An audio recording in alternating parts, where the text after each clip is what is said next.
All right, so this is going to be another movie review.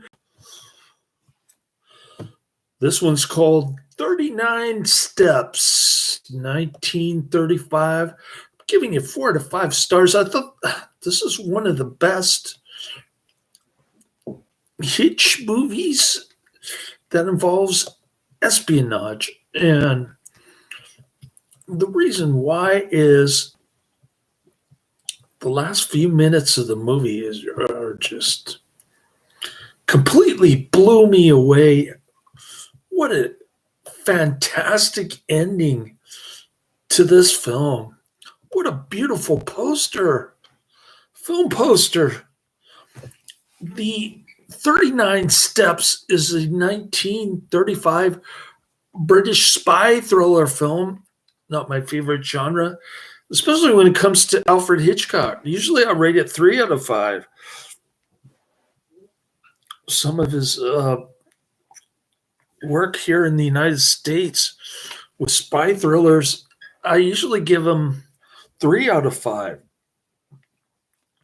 This one is loosely based on the 1915 novel, The 39 Steps by John Boutchan. It concerns a Canadian civilian in London, Richard Hannay, who becomes caught up in preventing an organization of spies called the 39 Steps from stealing British military secrets, mistakenly accused of the murder of a counter-espionage agent. Hannay goes on the run to Scotland and he becomes tangled up with an attractive woman, Pamela, while hoping to stop the spy ring and clear his name. Yeah, she is very attractive. We like the blondie in this one. She takes off her pantyhose. Little leg action. You know, Hitchcock goes after the blondies. He's got a blondie heroine or a blondie lead character in a lot of his films. What is his blonde fetish, this Hitchcock? What is going on here?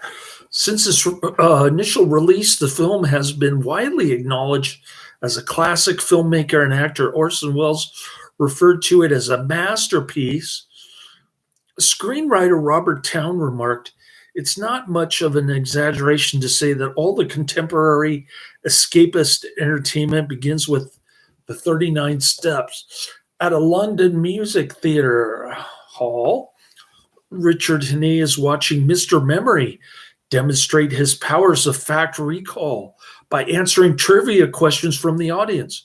When gunshots are heard in the ensuing panic, Hannay finds himself holding a seemingly frightened woman who persuades him to take her back to his flat. She tells him her name is Annabella Smith. She is a spy, and she fired the shots to create diversion so she could elude assassins. She claims that she was an undercover, she claims that she has uncovered a plot to steal vital British military information masterminded by a man missing the top joint of one finger. She mentions the 39 Steps, but does not explain the phrase. We find out what 39 steps are at the end. So in a sense, I've already spoiled it for you. The Fourth Bridge in 2007. This is the Scotland Bridge that they crossed? Interesting. Later that night, Smith bursts into Hannay's bedroom. Smith warns him to flee before dying from a knife in her back. Hannay finds a map of Scottish Highlands clutched in her hand, showing the area around Killen, with the building name Atna Shellick circled. He sneaks out of his flat disguised as a milkman to avoid the waiting assassins, and he boards the Flying Scotsman to Scotland. Beautiful black and white cinematography, absolutely stunning. At Waverley Station in Edinburgh, he learns that he is a target of a nationwide manhunt for Smith's murderer. When he sees police searching the train, he goes to another compartment and he kisses the sole occupant, Pamela, to try to avoid capture. However, she alerts the policeman who stopped the train on the fourth bridge. Hannay escapes, making his way north. He stays the night with a crofter and his much younger wife, Margaret. Early the next morning, Margaret sees the headlights of a police car approaching and she wakes Hannay before he flees. She gives him her husband's coat. The police chase after him, even employing an autogyro, but he eludes them. This guy is the master of eluding cops, the Keystone Cops in this picture. We like the cinematography. We like the Keystone Cops chasing around this guy in circles. And then the ending that just comes out of nowhere. You think he's going to be caught again, and for the 10th time, and he just pulls a total surprise out of nowhere. Complete surprise at the end. All right. Production company Gaumont British Picture Corporation, distributed by Gaumont British Distributors. Release date June 6, 1935 in London. Running time 86 minutes. Country United Kingdom. Language English. Budget £50,000. All right.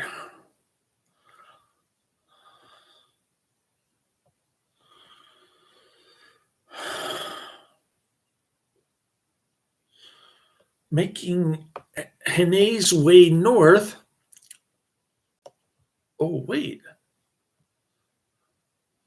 Hannay eventually reaches Altnashellach. He just stumbles upon the house in all the fog and the Scottish moors. The house of Professor Jordan, where a party is going on. Jordan hides him from the police. He listens to Hannay's story. When Hannay states that the leader of the spies is missing the top joint of the little finger of his left hand, Jordan shows his right hand, which is missing that joint. He offers Hannay the opportunity to kill himself. Then he shoots him and leaves him for dead, but the bullet is stopped by hymnary in the crofter's coat.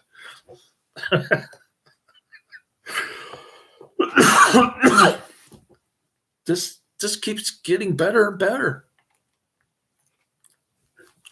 Hannay goes to the sheriff. The sheriff does not believe him, since Jordan is his best friend. Hannay jumps through a window. Hiding at a political meeting, he is mistaken for the introductory speaker. This film is just total chaos from beginning to end. He gives a rousing impromptu speech. It's like Toastmasters table topics. He gives a speech like one of my movie review videos. And there's nobody in the chat room to talk to. What else is new? Now, Karate Man said that he can't believe that they shelved ICU for 2 years. And I told him, well, what do you expect? I mean, Stallone, Schwarzenegger, all the action movie stars were feeling the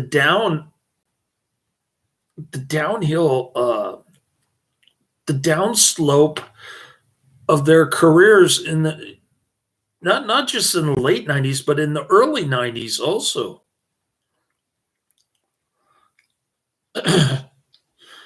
I mean, this kind of thing, think about when Canon went out of business. when the other film company that Karate Man likes started doing less action movies. Uh,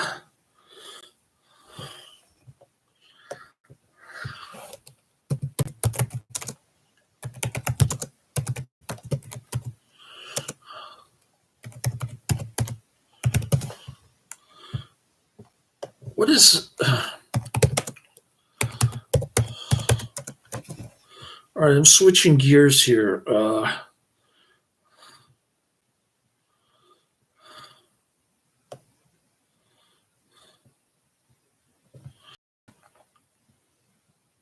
Um,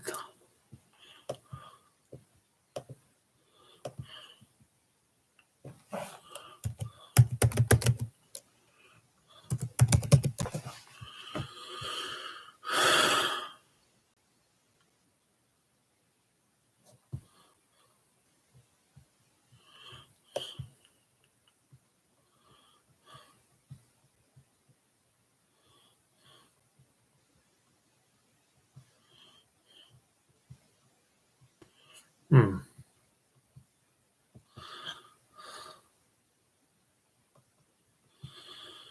Well, I can't remember the company name, and Karate Man's not in the chat room, but you get the picture. Most of the action movies are from the 80s and early 90s. But Karate Man, for some reason, likes to stray into Schwarzenegger comedies and, uh,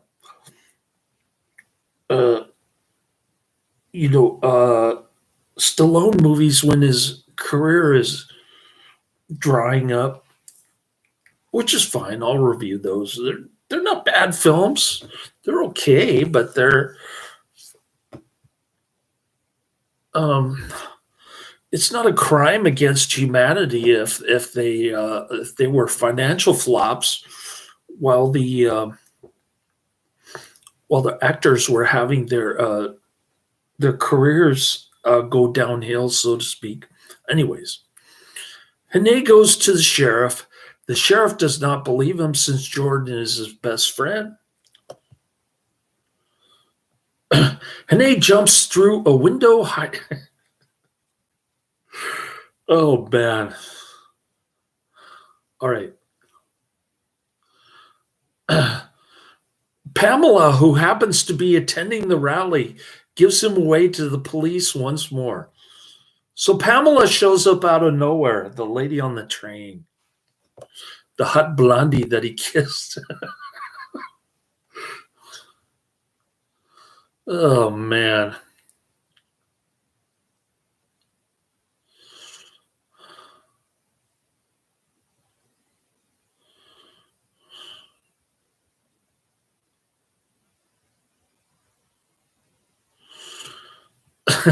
Where did Pamela come from? She just reappears in the movie.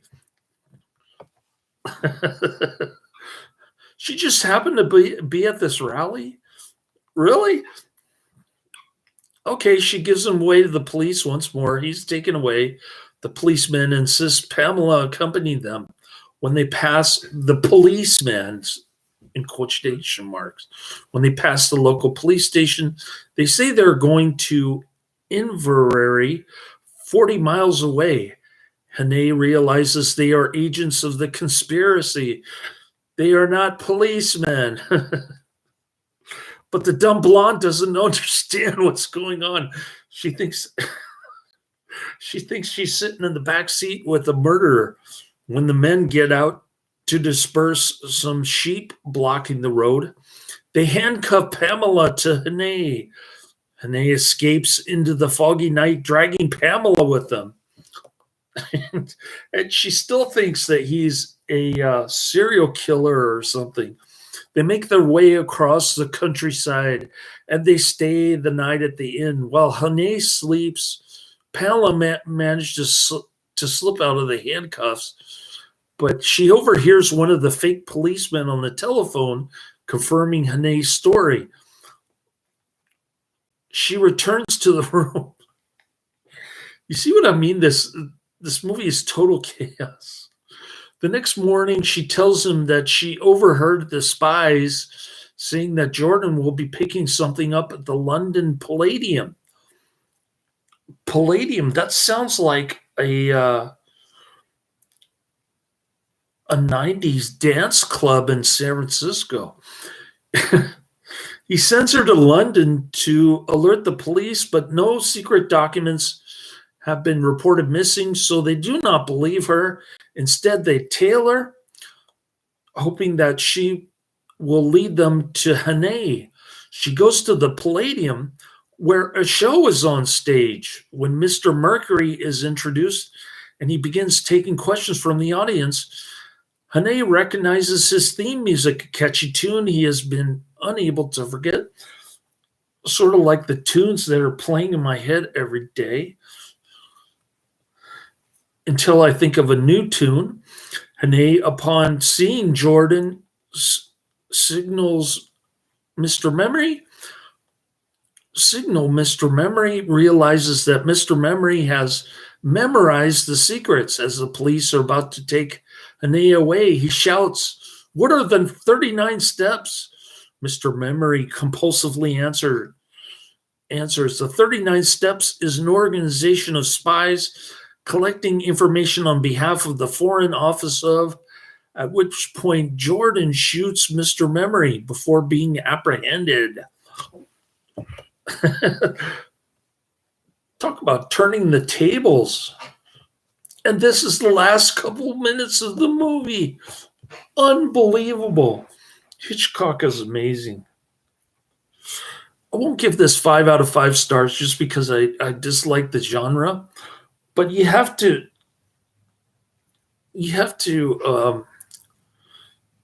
admit this movie is so cleverly done. It's quite remarkable. The script was originally written by Charles Bennett, who prepared the initial treatment in close collaboration with Hitch. Ian Hay then wrote some dialogue. The film's plot departs significantly from John Buchan's novel. Scenes such as those in the music hall and on the Fourth Bridge are absent from the book. Hitchcock also introduced the 2 major female characters, Annabella the spy and Pamela, the reluctant companion. In this film, the 39 Steps refers to the clandestine organization, whereas in the book and the other film versions, it refers to physical steps, with the German spies being called the Black Stone. By having Annabella tell Hane she is traveling to meet a man in Scotland and produce a map with Altna Shellage house circled, Hitchcock avoids the coincidence in Buchan's novel where Hane, with the whole country in which to hide, chances to walk into the one house where the spy ringleader lives.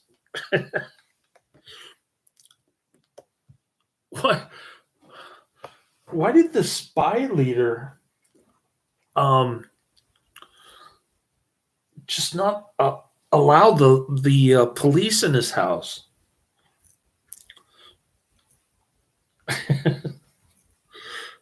He's like shooing the police away.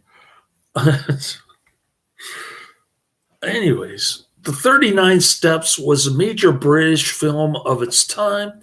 The production company Gaumont British was eager to establish its films in international markets, and especially in the United States, and The 39 Steps was conceived as a prime vehicle towards this end, where Hitchcock's previous film, The Man Who Knew Too Much, had cost of £40,000. The 39 Steps cost nearly £60,000. Much of the extra money went to the star salaries for leads Robert Dunant and Madeline Carroll.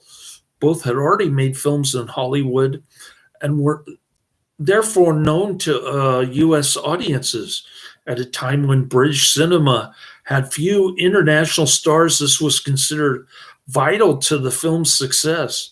Hitchcock had heard that Scottish industrialist and aircraft pioneer James Weir commuted to work daily in an autogyro,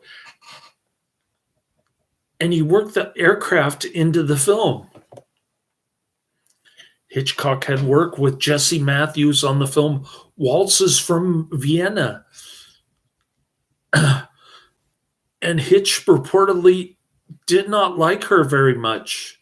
Nevertheless, he used the song Tinkle, Tinkle, Tinkle from the film Evergreen, which starred Matthews, as the music underscoring Mr. Memory's dying words and fade-out music in the 39 Steps. He also used an orchestrated version of her song, May I Have the Next Romance with You, in the ballroom sequence of his 1937 film Young and Innocent.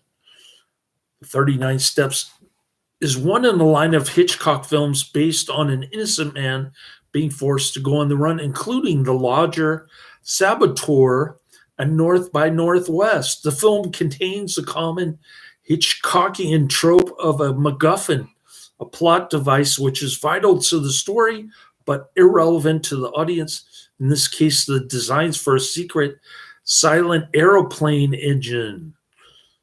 This film contains an Alfred Hitchcock cameo, a signature occurrence in most of his films. At around 7 minutes into the film, both Hitchcock and screenwriter Charles Bennett can be seen walking past a bus that Robert Dunat and Lucy Mannheim board outside the music hall. The bus is on London's Transport number 25A route, which ran from Oxford Street through the East End and on to Ilford.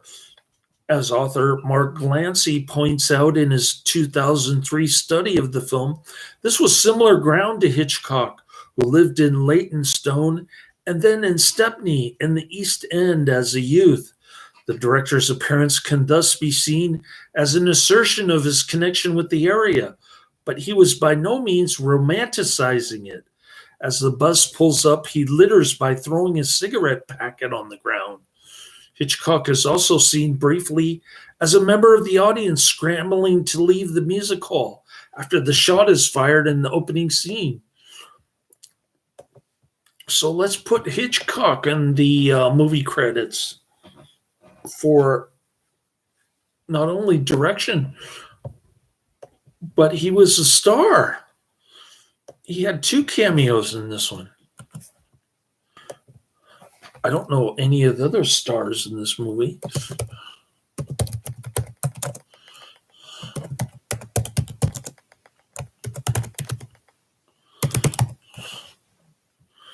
Okay, let's see what kind of tags we got on this bad boy. I think that's cool. In the middle of the film, Hannay is shot in the chest with a pistol at close range, and a long fade-out suggests that he has been killed. This jarringly unusual development, the main character is apparently killed while the story is still unfolding, anticipates Hitchcock's Psycho, 1960, and the murder of Marion Crane in the Bates Hotel. Hannay was not dead. In the next scene, it is revealed that a hymn book in the pocket of his borrowed coat prevented the bullet from killing him.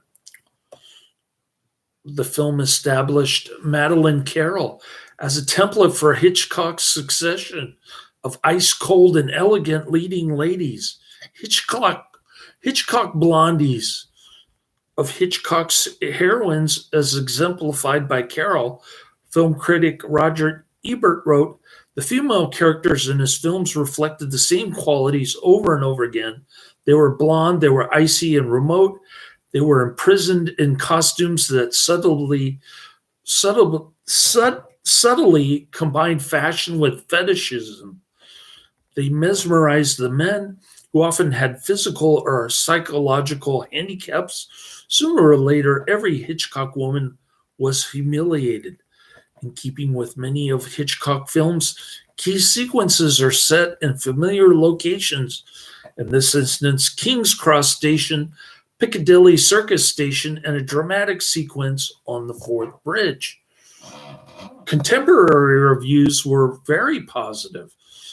Andre Senwald of the New York Times wrote, "If the work has any single rival as the most original, literate, and entertaining melodrama of 1935, then it must be The Man Who Knew Too Much, which is also out of Mr. Hitchcock's workshop, a master of shock and suspense, of cold horror and slyly incongruous wit. He uses the camera the way a painter uses his brush, stylizing his story and giving it values where the scenarist could hardly have suspected." Variety wrote that international spy movies are most always good, and this is one of the best, smartly cut, with sufficient comedy relief. I tend to agree with the last part, not necessarily the first part. The monthly film bulletin declared it first-class entertainment, adding, "Like all melodramas in which the hero must win, the story contains a number of very lucky accidents. But Hitchcock's direction, the speed at which the film moves, and Donat's high-spirited acting get away with them, and the suspense never slackens." John Mosher of The New Yorker wrote, "Speed, suspense, and surprises all combine to make the 39 Steps one of the most agreeable thrillers that can beguile the idle hour. Mystery experts will enjoy the whole thing, I think." I enjoyed the ending the most. Retrospective reviews seem to agree with the film's importance amongst the director's catalog. Ethan Brem of High Consumption observed that Hitchcock takes influence from Russian silence and German expressionism from the decade prior, but makes each frame his own canvas and has some early fun with POV here in the process. It was voted the best British film of 1935 by The Examiner, a Tasmanian publication, in a public poll. It was the 17th most popular film at the British box office in 1935 to 1936. Of the four major films versions of the novel, Hitchcock's film has been the most highly praised. In 1999, the British Film Institute ranked it the fourth best British film of the 20th century. In 2004, Total Film named it the 21st greatest British movie ever made. And in 2011, ranked it the second best book-to-film adoption of all time. The Village Voice ranked the 39 Steps at number 112 in its top 250 best films of the century list in 1999, based on a poll of critics. In 2016, Empire ranked the film at number 52 on its list of the 100 best British films.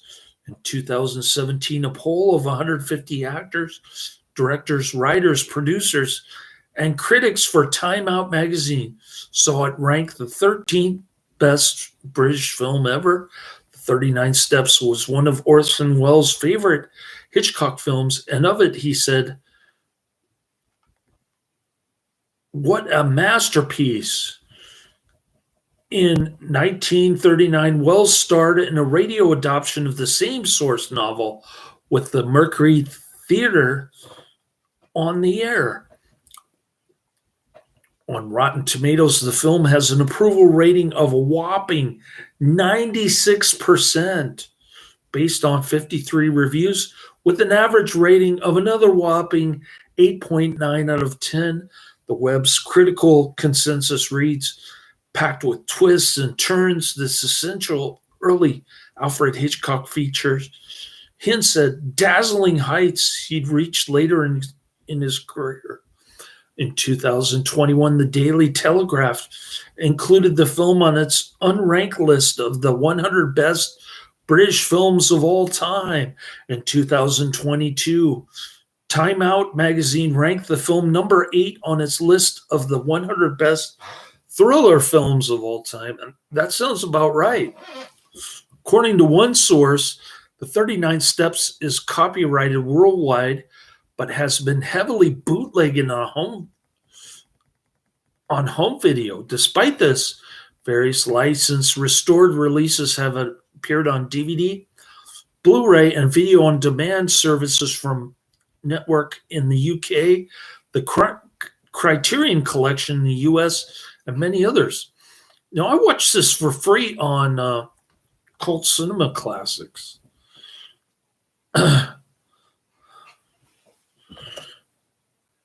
So must be a bootlegged DVD rip or bootleg VHS rip. I don't know which it is, but if it's not public domain, how did Cult Cinema Classics get their hands on it? Inquiring minds want to know.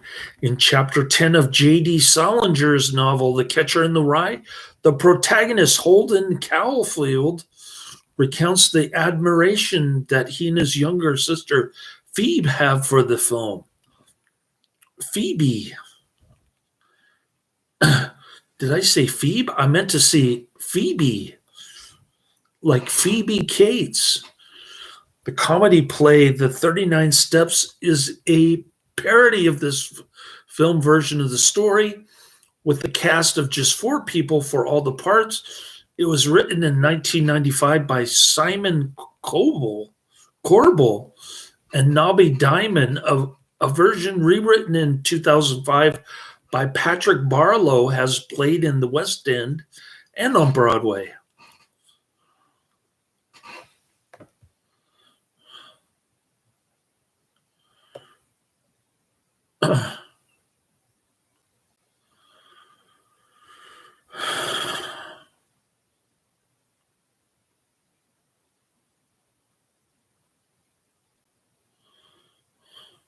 All right.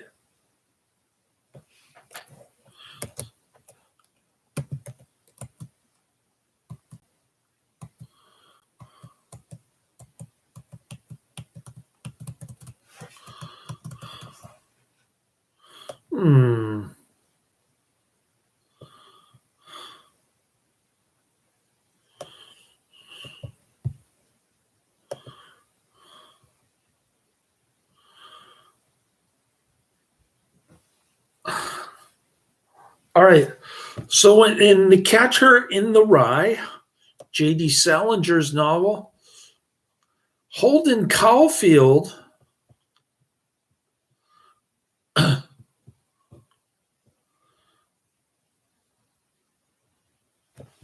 says her favorite movie is The 39 Steps, though with Robert Donat. She knows the whole doggone movie by heart because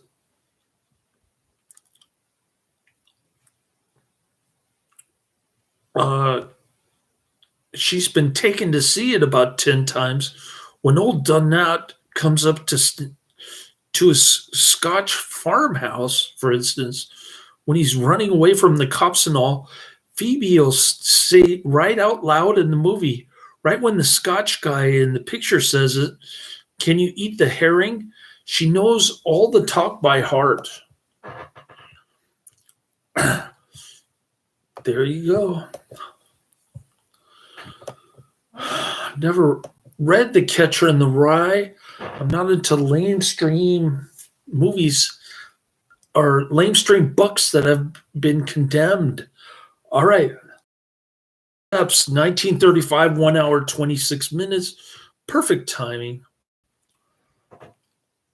Gets a whopping 7.6 out of 10 on IMDb, 63,000 ratings. Well known, but not immensely popular. A man in London tries to help a counter-espionage agent, and the agent is killed, and the man stands accused. He must go on the run to save himself, and he must stop a spy ring that is trying to steal top secret information. So this guy, this Canadian living in Great Britain, he must have a lot of money saved up during the Great Depression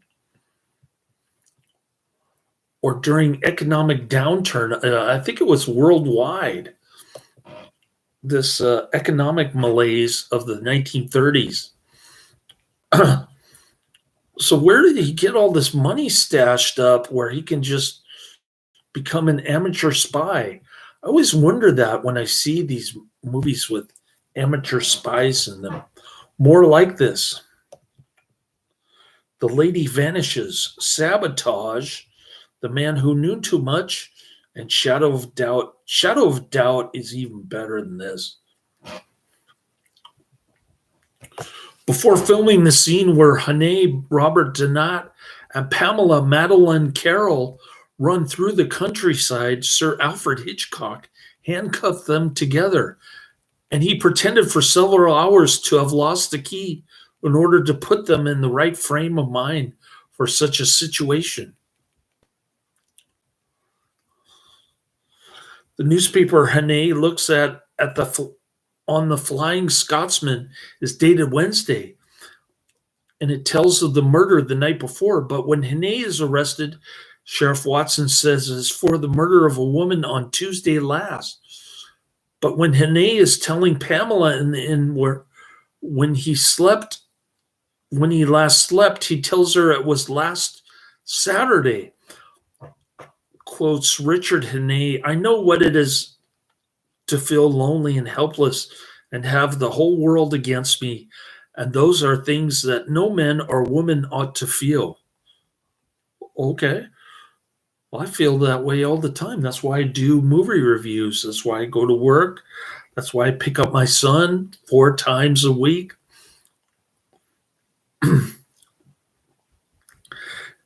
This was edited into Everything is Thunder, 1936.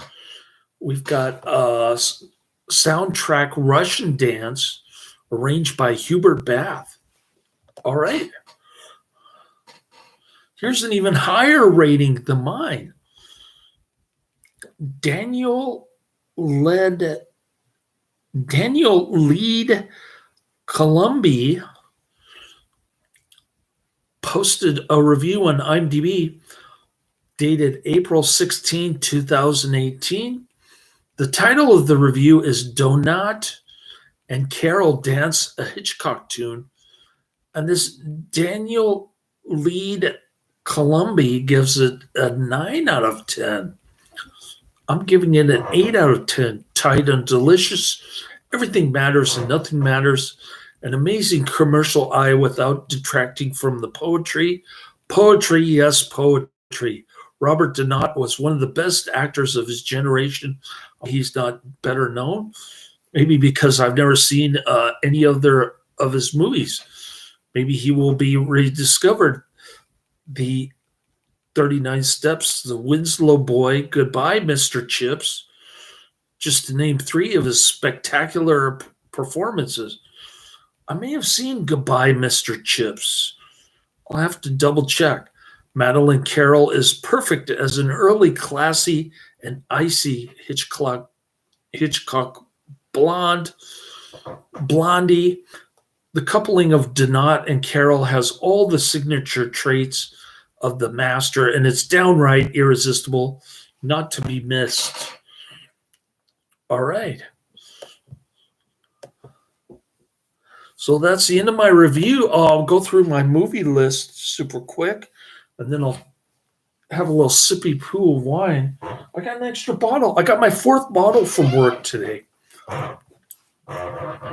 They keep sending bottles every day to my office, and the employees no longer work there. So I get it, and then I just take little sips before I go to bed. Anyways, going down my list, we've got the number 1, The Vampire Bat, 1933. And then number 2, Koba, 1986.